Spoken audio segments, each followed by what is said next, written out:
HSC পরীক্ষা 2025-এর বেশ অনেকগুলো শহর কিন্তু সম্পূর্ণ বন্যাতে ডুবে রয়েছে এবং সকল বোর্ডের জন্য গুরুত্বপূর্ণ নোটিশ রয়েছে, যেখানে বলা হয়েছে এইচএসসি পরীক্ষা 2025 স্থগিত।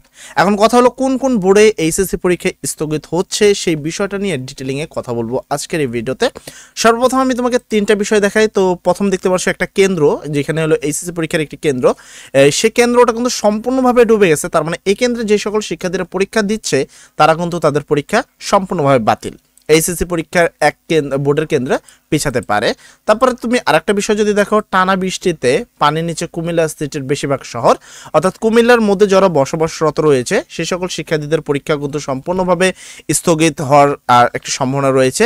আরেকটা বিষয় যদি কথা বলি, তুমি দেখতে পাচ্ছ ফেনীতে 3 নদীর বেড়িবাঁধের ভাঙ্গন আরও বেড়েছে। তার মানে ফেনীতে যে সকল শিক্ষার্থী রয়েছে সেই সকল শিক্ষার্থীরাও কিন্তু পরীক্ষা স্থগিত। এবং পাশাপাশি শিক্ষা বোর্ডের সর্বশেষ নীতিমালাতে পরীক্ষা স্থগিত সম্পর্কিত কি বললেন শিক্ষা বোর্ড এবং বাকি শিক্ষার্থীদেরকে পরীক্ষা কন্টিনিউ থাকবে কিনা সেই বিষয় নিয়ে আজকে আমি ডিটেলিংয়ে কথা বলবো।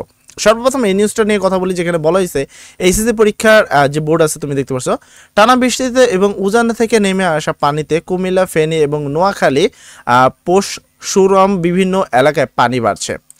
এসব এলাকায় আগামী 10 জুলাই অনুষ্ঠিত এইচএসসি পরীক্ষাকে ঘিরে অনেক অভিভাবক ও শিক্ষার্থীরা দুশ্চিন্তায় রয়েছে। তবে এখন পর্যন্ত পরীক্ষা স্থগিত কিংবা পেছানোর সিদ্ধান্ত নেয়নি কুমিল্লা শিক্ষা বোর্ড।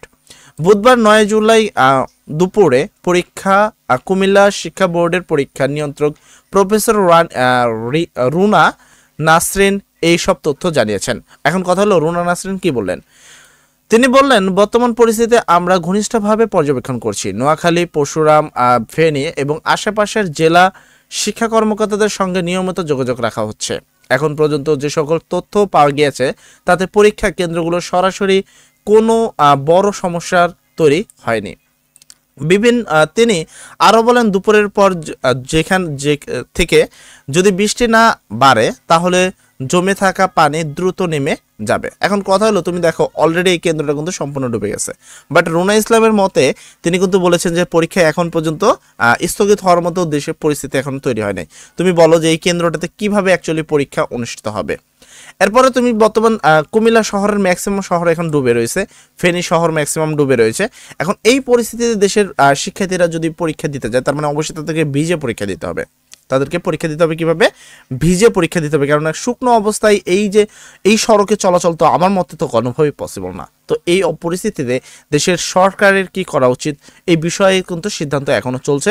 এইচএসসি পরীক্ষা স্থগিতের একটা সিদ্ধান্ত কিন্তু আসতে পারে।